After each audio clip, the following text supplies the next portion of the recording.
Hello and welcome back to Reality Check. This channel cares for hearts and minds. Every single week we have conversations on mental health, specifically in the areas of parenting, marriage and relationships, family and the workplace. And my name is Rachel, I'm your host. This week we are going to be discussing a very pertinent subject, especially for parents and caregivers. So if you're a mom out there, you're a father, you are a guardian, this conversation is for you. And we're going to be dealing with recognizing emotional distress in children. I'm joined by two very special guests. I'll start with the familiar, Dr. Ivas Atwine, who is the CEO. You're the CEO? You're not the CEO. You're the CEO of International Center for Mental Health and Family Care. And she is also a marriage therapist. She is a parenting coach, a life coach, and a relationship therapist as well. So if that is an area or those are areas that you need support in, she is the person to speak to. And we always have our contacts in the scroll, so be sure to take advantage of those numbers for when you do need that support. And then joining us is the lovely Dr. Liz Kutamba. I say lovely because she looks radiant in pink. Oh. Dr. Liz is a pediatrician. She's also the proprietor of Health Haven. I was going to say Safe Haven. It's the same. Health Haven. Health Haven is a children's clinic. And yeah, take your children to Health Haven. She is also a member of the Uganda Pediatric Association, an association that brings together the pediatricians in Uganda. And together we're going to be having this discussion, so post your questions or your comments. Would love to hear your feedback on this particular subject. So welcome, ladies. Thank you, Rachel. I'm glad that I'm balancing you out. There's a bold red over there and then a hot pink over here. So welcome to the show. Before we came on air, we were discussing how, children are really going through the most in their homes. And I think because they're little people, they don't really know how to express themselves. We're constantly saying, be quiet, go to school, do your chores. It's sometimes difficult to recognize emotional distress in children. And so I want us to start from the beginning. What would you describe as emotional distress, and how is it likely to present in a child? Wow. Thank you very much, Rachel, and thank you, Ivas, for this wonderful opportunity for me to come to your show and also talk about a topic that I'm passionate about, and particularly about child health. So as a child health advocate, I'm always happy to grab any opportunity that is available to speak for the children, because children are voiceless. They have no voice, and we are their voice.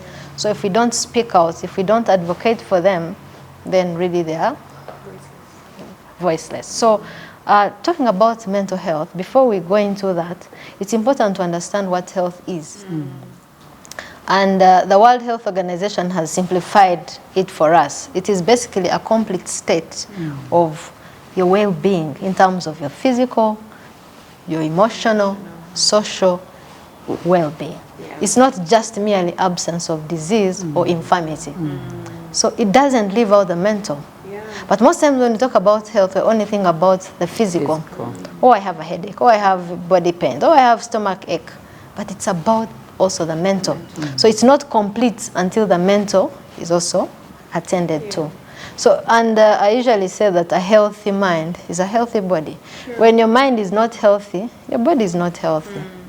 So it is very important to know that. So let's look at the emotional state, or what when we say emotions, what do we mean? Emotions, it's basically a physiological response. When I say physiological, how does the body react to something? So it's a physiological response, but with behavior expression of the emotions, and particular to some sensory, or would say a stimulus out there. So you have something that you've sensed, whether it's a threat, whether it is something that has caused you fear. So the body, God made the body in a way that it is able to respond to a threat without anybody intervening first. So those changes, the physiology, then plus how you're going to interpret the information, the cognitive aspect, how you interpret it and how you're going to think about the whole situation. So we have the cognitive part. Then the behavior. How are you going to respond? How are you going to express all those reactions? That's the behavior part. And God made a body in a way that it's a complete mechanism. So I sense something, think about it, process it, then I respond.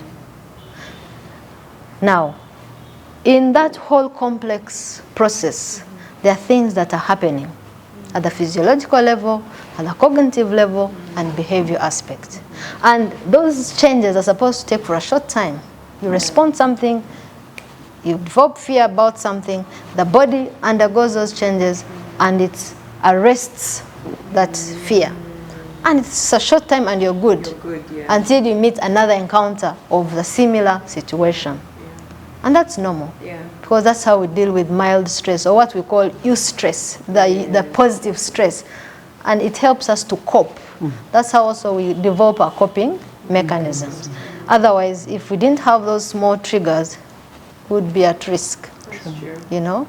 It's like saying, oh, don't let the child go down, because they'll get germs, or they'll get dirty. You've heard of the hygiene theory.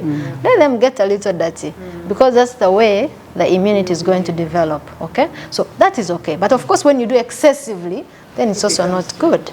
So when it becomes like a routine, the mild, I would say mild stress, so if it becomes chronic or repetitive, then that's where the problem is. Because you're stretching this body beyond its capacity. So what does that mean? It means that if there are those physiological responses, for example, I'll talk about body substances, I would say stress hormones that are released when that happens. We have adrenaline, we have cortisol, and all those have changes on the body. Remember, it is a fight or flight, because they are putting in a state of takeoff, you know? So what do you need to take off? Your heart rate is going to increase, your respiratory rate is going to increase, your blood pressure is going to increase, because it's gearing you up to take off. So you imagine, and it should be for a brief time, and then we have the parasympathetic system. Sorry to use the medical jargon. So we have the sympathetic. That's why we have you here. So we have the sympathetic, which is, God knew that we needed sympathy in a way. So he put those systems in our bodies to sympathize. So it gives you that sympathy for some time. Then we have the parasympathetic to come and calm you down, you know. So after that sympathetic has been stimulated, we have the parasympathetic system to bring it down so that you go back to normal. Your pressure normalizes, your respiratory system normalizes, and you go back to normal. So if that does not happen, you're constantly in a state of arousal, you know, then problems start to happen. And that's when we say that is emotional distress. So that is a chronic or constant exposure of your body under that intense stress that will give you those other complications that we don't want. And what are they? High blood pressure. We've already talked about your pressure increase. So imagine your pressure is constantly high. You develop high blood pressure. Cortisol will stimulate release of glucose, because you need energy to take off, to fight. So there's a lot of glucose that has been mobilized from your cells to the bloodstream to give you energy. So if nothing happens, you know what about sugar? We tell people, don't eat a lot of sugar, because too much sugar is bad. So a lot of sugar gives you diabetes, hypertension, diabetes. Then we have changes also on the other organs. We have the GIT, the stomach, the digestive system. So you're going to have complications with your digestive system, as we shall look into. We have sleep issues, okay? Now, one thing I also wanted to mention about the brain is that it is an independent organ. It has a high sense of command. It has all the soldiers and troops that we need, you know, to manage, to survive. Yeah. So when you sense something, we have what we call the emotion organ. Like here we have the kidney, the liver, the heart, but also we have the emotion organ in the brain. So someone at the gate will say, oh, we have an intruder, or we have something happening. There's a threat. And they'll send a message to the emotion center, which we call the hypothalamus. And that's when now all those connections will start happening. So failure to intervene or to remove the stressor or deal with whatever is causing this body to be under intense pressure, you're going to get to break down. Yeah, so basically that's what emotional distress is about. Yeah. Doctor. I hope that I haven't confessed. Excellent. No, so that's right, really okay, excellent. yeah. And I just wanted to add one or two things. She made the point that every time we're thinking about health, we think only physiological. Yeah, yeah. And I've said this on this show, and I want to repeat it. And I'm sure Dr. Liz will agree with me that we see actually that what we call emotional health is the biggest part of our health. That's true. And this comes from the fact that we are a three-part whole. Every human is a three-part whole. We have the spirit. So you hear that we are spiritual beings, we have a soul, and we live in the body. That's true. So basically the body is housing. It's housing the human being. The human being is on the inside. And so that's why it doesn't surprise you that we actually are 90% invisible. Yeah, so that invisible part, that's where our emotions are. And the second thing I wanted to add to what Dr. Liz has mentioned is that, yes, she talked about the mind. But you see, if I draw that three-part whole, we have the spirit, which is the core part of our being, where we draw meaning. From life.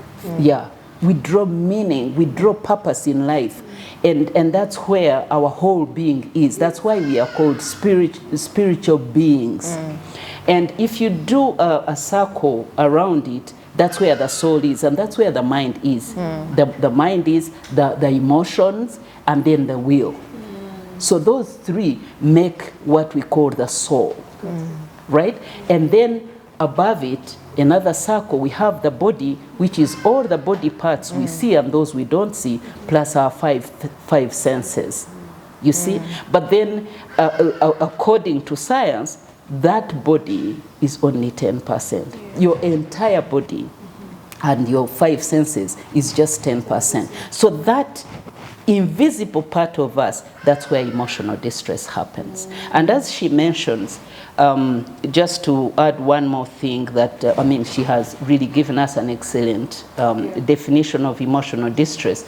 So that mental suffering we get in response to events that are happening, what she was talking about as stress triggers, but also the memories. And I'm just emphasizing this because we are talking about children. That's and right. I know we'll get into that because the experiences that children are having, and they're not processing them so well, as she mentioned, everything that comes in is processed. That system that processes and perceives the world around them, and then sends a message to the spirit and say, does life have meaning, or you know? So that's where it is. And so the whole system keeps working together, and then they make conclusion and say, I'm threatened, life has, and so then the suffering continues as she was. Maybe something I wanted to mention. She raised an important aspect as we're talking about children and adolescents. You've heard of early childhood development. Now that is a critical stage in anybody's life. It's a stage where most functions are actually grounded. And without having the right environment for that, even the emotional aspect suffers.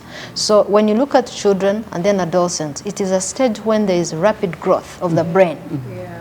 Infants and adolescents. That's why you see adolescents are shooting up in height, weight. You know, the brain there's rapid development. Even the young, your child can be turning from one stage to another when they are babies. But by 1 year, you see them growing in height. So we call them growth spurts. So those are two main growth spurts in one's life, that where we expect rapid growth development. Equally, we have emotional development around that critical stage. So it is important. It is important to know that this child needs to develop emotionally. What are their emotional needs for this stage? So that we support them, we facilitate them to grow emotionally. So I just wanted to bring out the issue of early childhood development. If you miss it, This child will not be able to cope, will not be able to develop that skill that will help them to cope in later life, you know. So what I hear you saying basically is for the parents that are watching the show, raising a child is more than just providing food, school fees and clothes on their backs and all of that. You need to care for their emotional well-being. Well. Yeah, and build a base and a foundation for them to be able to cope later in life. Right. When I hear emotional distress, from what you've explained, for me, my mind immediately goes to, say, children in war-torn areas like Gaza and Israel, or maybe children in areas where they are suffering, you know, with hunger and all these calamities that we see on TV. I want us to bring it closer to home here in Uganda. Again, we were talking outside just before we came here. What are some of those scenarios that we're seeing in our homes, you know, in our communities, that are likely to trigger emotional distress? Because people might be watching and saying, oh, my child is fine as long as they are going to school, they have a roof over their heads. They may not have pointed out that this experience in this family, maybe this divorce or this death, this loss, might be doing something to the child that we haven't taken. So I want you to paint a picture for home here in Uganda or Africa. How is emotional distress in children likely to play out and manifest? What are some of those scenarios? Yeah, you raised an important issue about war-torn areas. Of course, it goes without saying.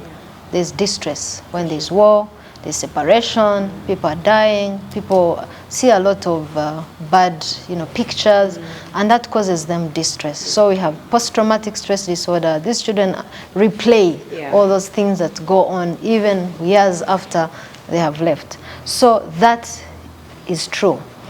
But also, we have those other risk factors. I would say, what are those risk factors that can make someone get distressed, or a child particularly get distressed? Poverty is one of them. You know, poverty is a terrible thing. It is bad to be poor, because poverty exposes you to so much, to hunger, to lack of care, exploitation. It is the worst. And you know, in Uganda and Africa, it is poverty. That is a big deal. And when you see most of these children that are undergoing child abuse and all that, it's because of poverty, you know. Then you have unconducive environment, an environment that is negative. Actually, exposure of a child to an early exposure to a negative environment when they're developing, not only does it affect their mental health as children, but also it impacts on their mental health as adults. It is that serious. Early exposure. If this child from the age of 0 months, they're in a family where there are always quarrels, there's stress, you know, this child as an adult will definitely be a stressful adult. It affects their adulthood as well. So you have that home environment. It could also be death of a loved one. It could also be separation, children leaving their parents and staying in different places for one reason. There's no love, there's no care, there's no empathy. You know, all those do affect children as they're growing. Then you have the school environment. School environment. That's, when I talk about school environment, it pains my heart, because I don't know. We have spoken as pediatricians to different forums, including Minister of Health, Minister of Education. We have talked at different assemblies with schools, but nothing has changed. It's a system issue. So you find there's a lot of pressure from the school, because they must perform. It's about academic performance, about the grades, you know. So the children are under intense pressure. We have pressure from the parents. This child, you must get me a 4, you know. Then you have pressure from the fellow children, the bullying, the abuses. You know, this child feels insecure. There's no safe environment for this child. You know, so those alone are terrible. So there's a time actually we had a pandemic of children, as I was sharing with you, coming from some of these schools. They are candidate, you know, students coming with vague symptoms. I talked about behavior. If a child is under intense pressure, they will come with behavior disorders, conduct disorders. Sometimes you find parents stuck I feel sorry for them because they run from hospital to hospital, spending a lot of money, doing scans, checking. This child has had a headache for years. It's not going. They do lab tests and there's nothing. Abdominal pain, you do scans, there's nothing. And when you sit down with a child, they're able to open up. They're looking for someone to open up to, who is willing to listen, who can be their voice. So you find they're going through a lot. So you have that environment at school. And nowadays, which is also another risk that we are seeing, is the issue of social media. You know, exposure to social media, it exposes these children to a lot of abuses, including cyberbullying, including content that is engraved with violence. You know, so a child starts watching these things, and it distresses them. Remember, you're processing something within your body. So there's a lot that we're seeing. Yeah. Most of the time we talk about these things, but we don't know that they are grounded in science. And I just want to bring that out. Current trends in research, in psychological research, are actually showing that the home environment determines 80% of a child's well-being. Home environment. Before the schools, and we're going to talk about schools, I'll give my submissions on that. But the home environment is the #1 place of security for a child. And you know, when we talk about emotional distress, we're talking about insecurity, emotional insecurity, because that's where we started and said, when this child feels threatened. Let me go back to the point I made in our previous episodes about the simplicity and basic nature of life. Children actually don't think about too much. As long as the parents, the world around them feels secure, that's why they will smile and laugh and play when the parents are laughing. Right? Now, when children are still very little, I'm sure all of us have observed that when you have a little baby and you're playing with them and you're smiling, they smile and be happy. When they scan your face and realize that you're not smiling, you're sad, you're what, they're going to detect that the world is not a safe place for them. And so they will start crying. You see? So that's the whole psychology of it. Children interpret the world through their parents. That's why that relationship is so important. You've heard me talk about the 3 important subsystems of a family that determine functionality and a healthy environment. And the #1 is the spousal or the parental. You know, that parental. It's very, very important because it gives assurance to children that the world is a safe place. So once they determine, what's happening, then they start what she was talking about, early exposure to threats, because they don't know about government, they don't know about policy, they don't care about war. Actually, when they start growing, they'll just say, why? Our son here has been concerned about Gaza war, and at a certain point I had to stop him from watching them because I realized he was getting, so he would keep asking questions. Why do people kill each other this much? Why don't they love? Why don't they? But you know, he's now gotten exposed. But before he got to that, he's now 10. His world is just home. It's home. So the moment this home environment is unsecure, then it is going to pose threats to their health and wellness. And so it is very, very important that as we talk here, for the viewers to understand that actually the #1 need for a child is security. First and foremost. That's why when you provide all the things, you give food, they lose appetite, they lose pleasure, they are confused, they are crying, they are distressed because they feel insecure. Very, very insecure. So this home environment is the #1 world for the children. Very, very important. Now, before they go to poverty, actually, I was reading a report on poverty and how it affects families. Children, they're not thinking about this. Children are not thinking about bills. So it's just basic things. And it reminded me of when we had just started this program on families, one TV station invited me to talk to parents, and they said, oh, you know, come and talk to parents because these poor parents, they don't know how to parent. And I said no. I said, actually, those ones, their children are healthy. Yeah. They are with them in Owino market.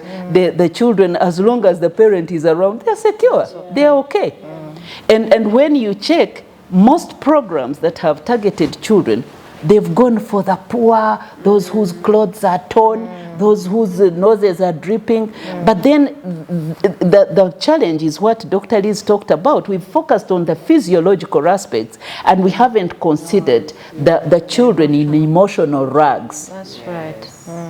Right? Children in emotional rags who seemingly are doing okay, and that was my burden. Children from seemingly well-to-do families, but 100% distressed. You see? So that security needs to be understood. And parents get out of the comfort zone of thinking, oh, I'm providing this, I'm taking children to international schools, and I'm doing all this. They should be happy. No, that's not the thing. Actually, the things they need is love. We were looking at the basic needs of children. It's love, it is care, it's giving them hope, it is giving them this security to know that the world is a safe place, right? Now, having said that, Rachel, allow me to throw something in, which I thought probably might confuse people, because every time we talk emotions, people get confused. That's why men hate the whole conversation about emotions. They say, what do you mean emotions? So I just thought that as we talk about emotional health of children, we need to help viewers and parents and all of us who love children understand that when we talk about emotional development of a child, we're talking about helping children to identify, to name, to express feelings. And these feelings are in two parts. We have negative feelings and we have positive feelings. And for a human being to be fully balanced, they have to have the ability to express feelings, both negative and positive. First of all, they have to understand them. So does your child know when they are happy, and how do they express? Some children are suffocated. They are not allowed to be happy. You know, in some families, children are not even allowed to be happy. Why are you laughing too much? What's wrong with you? You're too loud. But it's even worse with negative feelings. Now you've started. What's that? And so children, the home environment feels so suffocating that a child takes to a safe place. You know, they're like, I have to survive here. So they cannot. Of course, some of them can't be, they are not able to name the feeling and say, I'm sad. And when I'm sad, what am I supposed to do? You know, so a child will come and say, oh, I'm not happy. But then do they know what feeling they have? What exactly is it? I'm sad. And if I'm sad, what has caused me sadness? And so how do I express this? When I'm sad, what do I say? So what do I do? So helping children to identify, I'm angry. You're angry towards who? What has caused you anger? What is it? I'm feeling frustrated. What is it that is making you feel frustrated? So nurturing that ability, but also nurturing empathy in children, ability to feel for others, ability to love, ability to express those feelings. That's what we call nurturing the emotional development, so that then when they interpret the world and feel a certain way, what are they supposed to do with those feelings? Yeah, so that I thought I would explain. Would mention, and even as we close this conversation, we'll try and equip those who are watching with some tools. She mentioned something, just to add on to what she said, about emotional development in children. As parents or caregivers to these children, we need to model the right emotions. Yes. If it's a sad emotion, the child should know that this is a sad emotion. If it's a happy moment, they should know. So it is us, the adults or caregivers in their lives, that will help them to understand the difference, you know, understand the emotional needs, but also model the right emotions. Of course. For this child to be able to develop their emotions. That's right. So that is very key. It is very important when it comes to that. Yeah. No, as she was mentioning, Rachel, laboring, she was talking when she said, I don't know whether any person has talked to children. A child comes and they're like, what's going on? I'm feeling ish-ish. You know, ish-ish. And you're like, what exactly? So you follow it and you realize this child cannot name their feeling. You see? And that's dangerous because they should be able. That's how we live healthy. And as she talked about us caregivers in their lives, helping them. You see, that's one of the things we need to nurture very intentionally, helping children to know what has made me feel the way I feel. How do I feel and what has made me feel that way? And then what do I do about it? So, and helping children to know that the world is not entirely comfortable. So we have to nurture that reality, to know that they are going to live in this world. It's not 100% comfortable, but then you have to manage. The way you manage day-to-day affairs is going to determine whether you're okay, whether you're healthy, or you're not. Yeah, and to Dr. Liz's point, that early childhood development, part of that is helping a child balance. Okay, the world is not comfortable. When it gets uncomfortable, this is what you do, you know. But I also find that a lot of adults don't know how to name their feelings. That's right. Of course.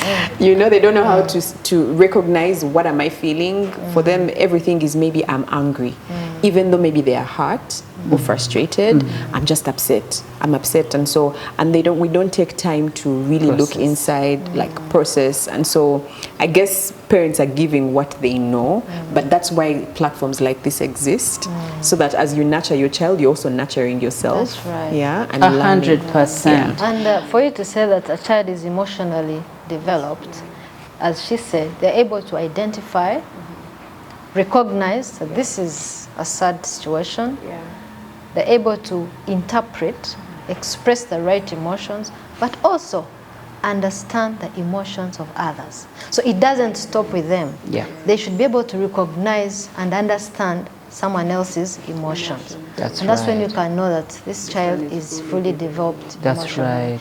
There's an issue of providing love and all the care, but quality time is important. And these days, we're too busy. Parents, I put myself too busy, even without gadgets. You're busy chasing the world, trying to make money for this child. But then we forget the person we're trying to make the money for. So we have to have quality time with these children, provide the time. Because without giving them time, then we will not understand their emotional needs. That's true. Rachel, can we just labor this point a little more? And I wanted to bring in something about parents modeling behavior to children. Once again, science is also showing that 80% of what a child learns, and this is the home environment, is modeled by the adults they live with. And so when I've had parents say, what is this lousy statement? Do as I say, not as I say. But so it's very important for parents to know that it's not so much what we say to children, but it's so much what they see. And so you've heard this statement, what is it called? Monkey see, monkey do. So it's modeled behavior. And when I say this, I just want to challenge parents and all of us, I'm one of you. What do your children see every day in you, especially an adult? Because you see, when children, their world, you've heard children say, Mommy's the best in the whole world. I know. And so their world is limited. So when they see Mommy and what they do, they say, this is the world. That's why even we model divine nature to them. We model God. That's right. Because they idolize us at a certain point. And so when your child is growing, what are they seeing? And this is so simple for each one of us in families. What is your child seeing in you every day? I see this as a psychologist every day.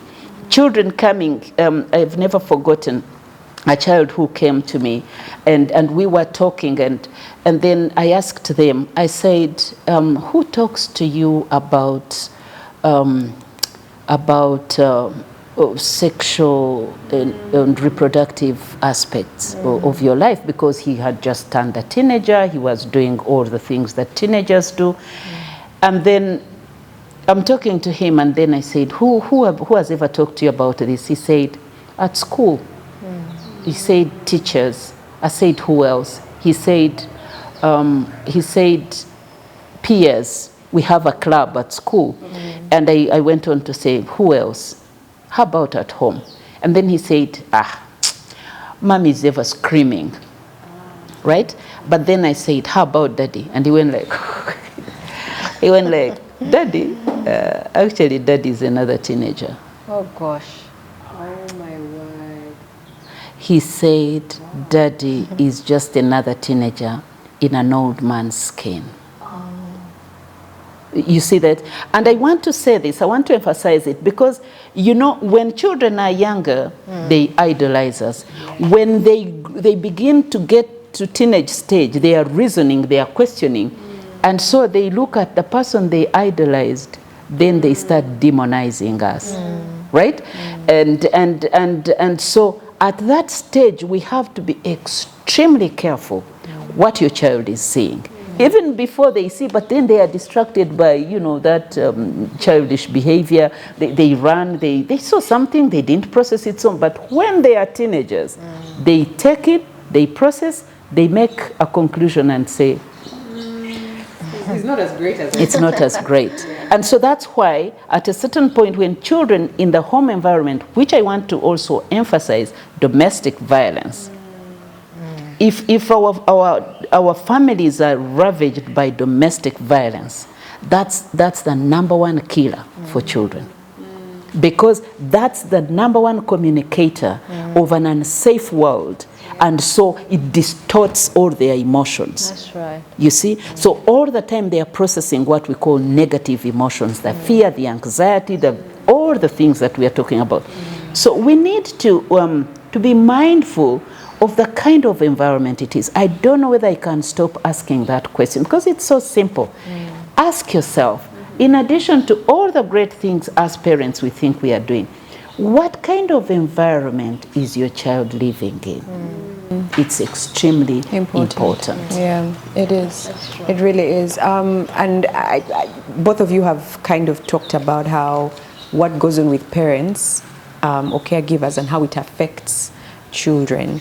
And as we wrap up the show, I wanted us to spend some time talking about the school environment, because while children spend a lot of time at home, they also spend a good chunk of their time at school, and you had alluded to it.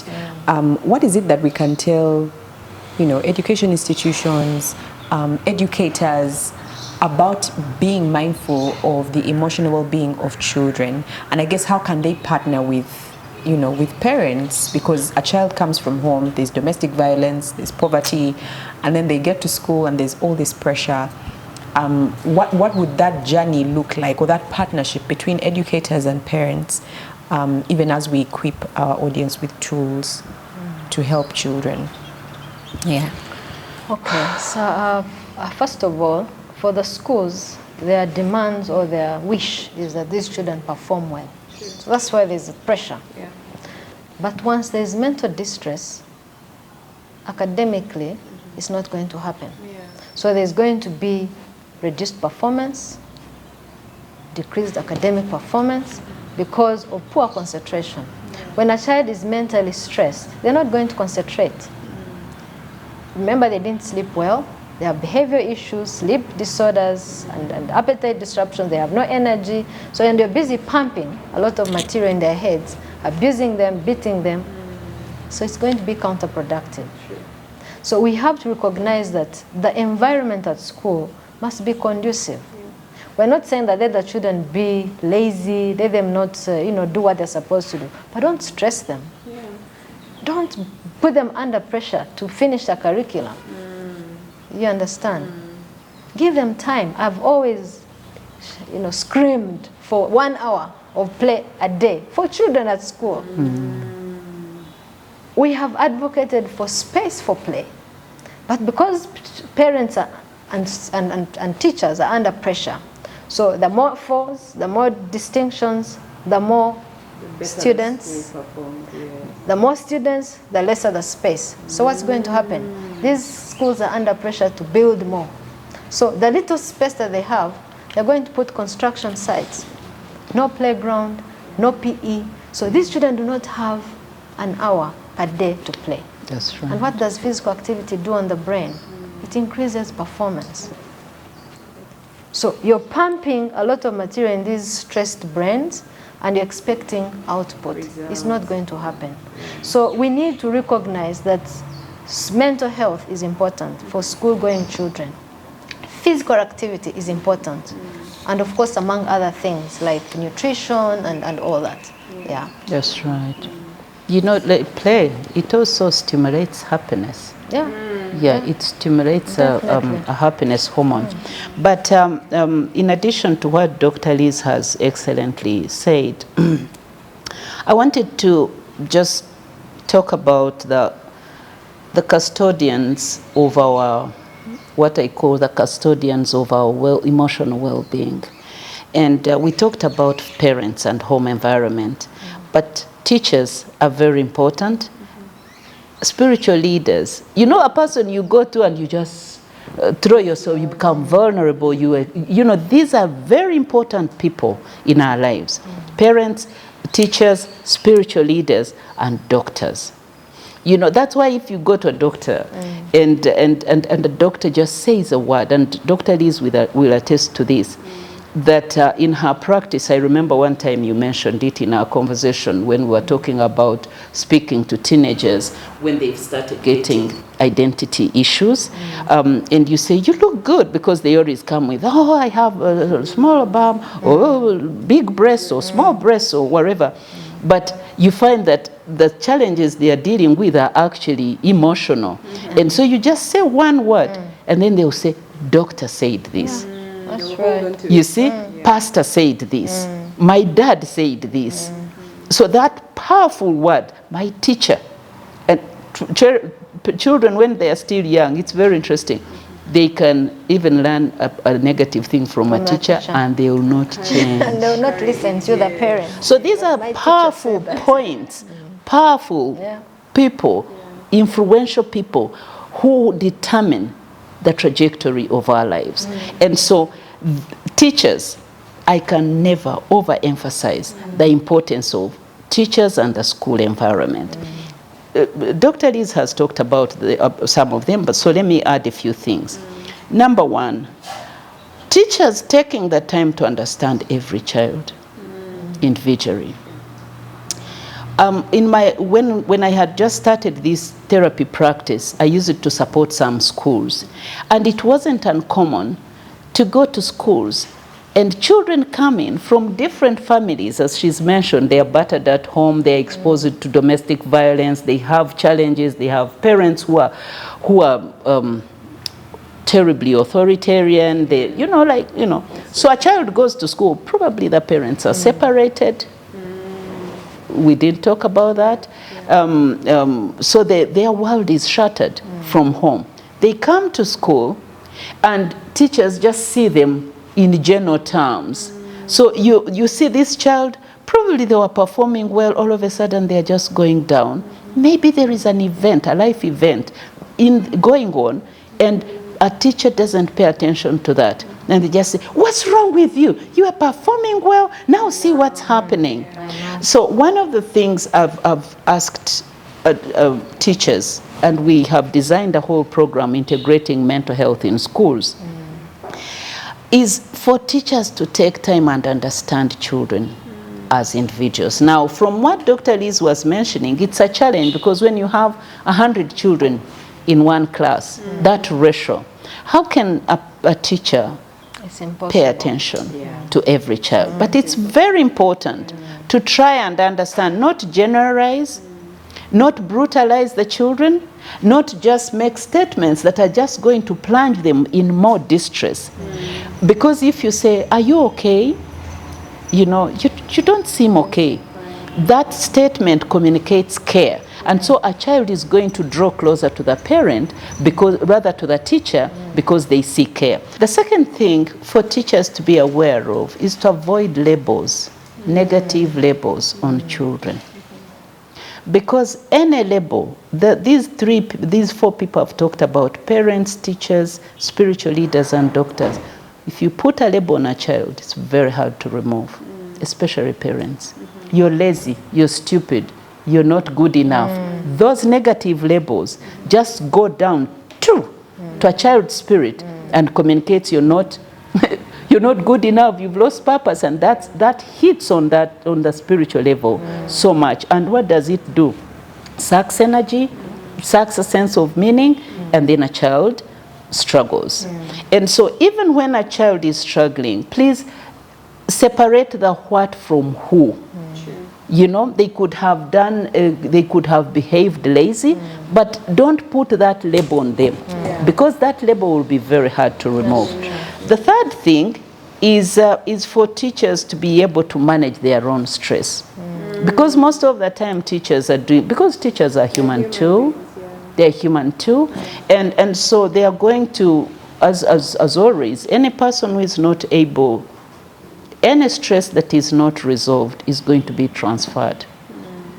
So when a teacher is struggling with their own issues, they are likely, and they haven't resolved it, they are likely to transfer this to children. So if they are angry, they are going to do anger outbursts on children. And so we always encourage, please, by the time you go to, because teaching, just like all these professions, therapy, doctors and all, those are healing professions. And so if a teacher goes to children, when they are hurting, they are going to hurt them. So it's very important for them to seek help.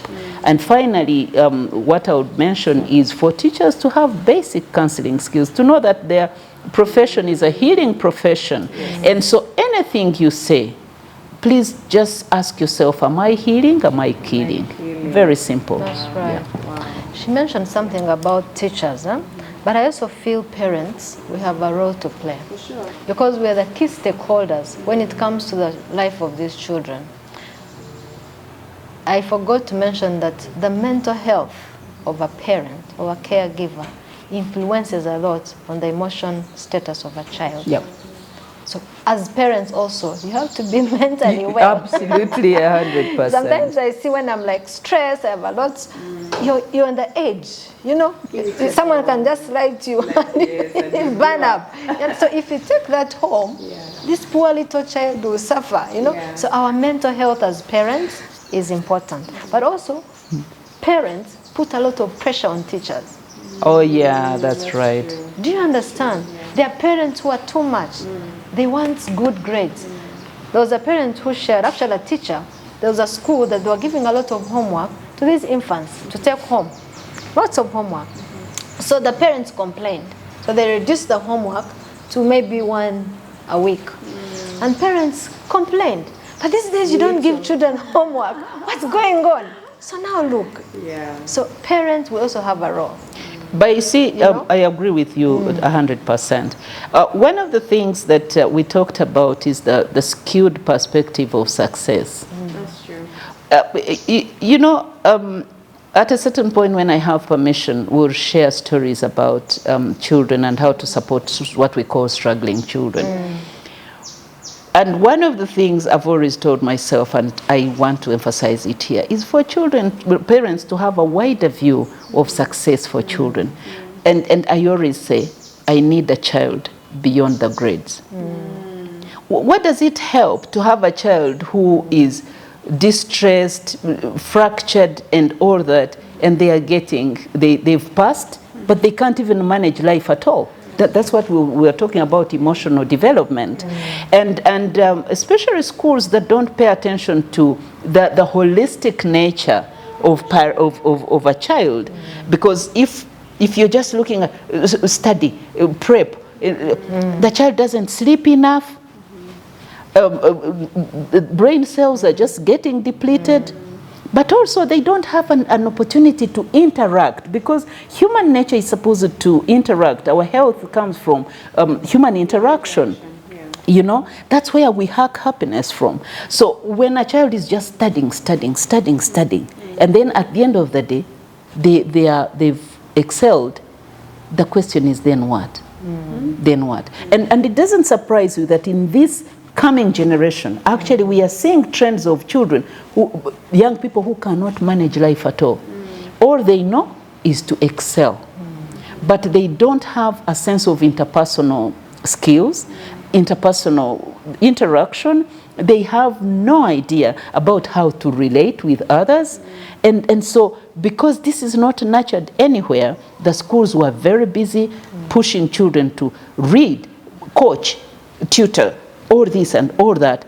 And there is no point where they are developing all these skills we were doing, the debates, the all that, and which helps to build a whole person and give people a sense of self-esteem and courage and all these things that are important for complete Rachel, well-being. our viewers may be wondering, why? So what? Why are we really talking about this? So what? So what? You know, it is important to know that actually mental health is important, because globally 1 in 7 adolescents and children they suffer from depression or a mental health disorder. It is worse. That's a horrible And in Uganda, that's home here, I think it was Kagwa, a researcher, and colleagues, they looked at different studies that had been done in Uganda, a couple of them, about 28 studies, and they found that almost 1 in 3 people in Uganda, we are 3 here, one of us is suffering from a mental health disorder. It is serious. It's a crisis. And when you look at hospital settings like Butavika and all those that are mental health establishments, they're overwhelmed. And in that same study, they found that for children and adolescents, about 24% have a mental health disorder, followed by pregnant mothers and postpartum mothers.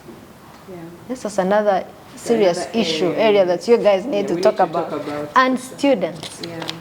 So it is a serious issue. And the most leading cause of this mental health issue is depression and anxiety disorders with behavior disorders, especially in children and adolescents. So they will come with conversion disorders, and people will call it hysteria. There is a mental health issue underlying. And suicide. Suicide, which is another serious emergency. It is a 4th leading cause of death globally. 4th leading cause of global among adolescents. And actually there are those red flags that we see when it comes to mental health disorders. If you see a child that is having suicidal thoughts, that is an emergency. It's a red flag. Rush to hospital. If you see a child who is isolated, withdrawn, that is a red flag. If you see a child who is immobile, they're not moving, they stay in one place and they just don't move, they're not talking, they're not eating, that is a red flag. So there are those key things that parents need to look out for. And you talked about the complaints, the physiological complaints. The Vague symptoms, which actually most parents take for granted. My goodness. My stomach is paining. Mommy headache. No yes, fever, no fever. You know, their children, they are well during the weekend, they're fine. But the moment they're approaching the school gates, my stomach, they vomit, then some of them faint, and then it becomes a routine. There's a parent who suffered for 7 years, taking this child to the same school, but every time they're approaching the gate, the child faints. They first come to the clinic, different clinics, until I sat down with this child and said, no, this is not epilepsy, it's not asthma, it's not fainting, there's something wrong. And we had to discover actually that this child was being abused at school, you know. Emotional they had to distress. change the school. And the child is, maybe she has graduated, God knows. So these are real issues. So behavior disorders, conversion, they stem, my legs, I can't move. There's a child who was brought in and they said she's paralyzed. They even went to witch doctors. You understand? And the child said, I'm not able to. They were carrying an adolescent. But when, of course, you do an examination as a doctor, the nervous system examination, you realize that there's nothing wrong. And the child cannot move. And indeed, they can't move because we're talking about the somatic symptoms, the physiological and then the somatic, which is expressed as a physical symptom. So they feel they can't move. Certain parts of their body are not working. Those are serious issues. They really are. And red flags for anyone watching, if your child has complained about something over and over again and yet physically they look okay, I think it's important for you to go and seek help. And seek help. Either come to Health Haven or, visit Dr. Evas. She has therapists also who are more trained to focus on child psychologists. If that's an area you feel like I don't know how to deal with this, and it's okay to ask for help. I really enjoyed this conversation. I think there's so much to learn as a parent. Quality time, I think you mentioned quality time. We get so exhausted from the day's activities, the hustle, and many times we feel like my child, he can wait, they can wait. I will get to them maybe on Saturday or wherever. But let's be intentional about creating time for our children. It's the only way you will see and recognize emotional distress. You will recognize the withdrawal symptoms that Dr. Liz was talking about. And also realize that we are not just a body, we have a soul, we have a spirit, and that inner person is the one that really needs to be taken care of. So thank you for watching this show. Let us know in the comment section what your highlight has been, what's your take home, what's that thing that you're going to implement in your home or share with a parent who might be your friend or caregiver. Would really appreciate it. And don't forget to subscribe, like, comment, and share this episode with a friend. We'll be back next week. Thank you, Dr. Liz. Thank you, Dr. Evas. Until next time, bye-bye.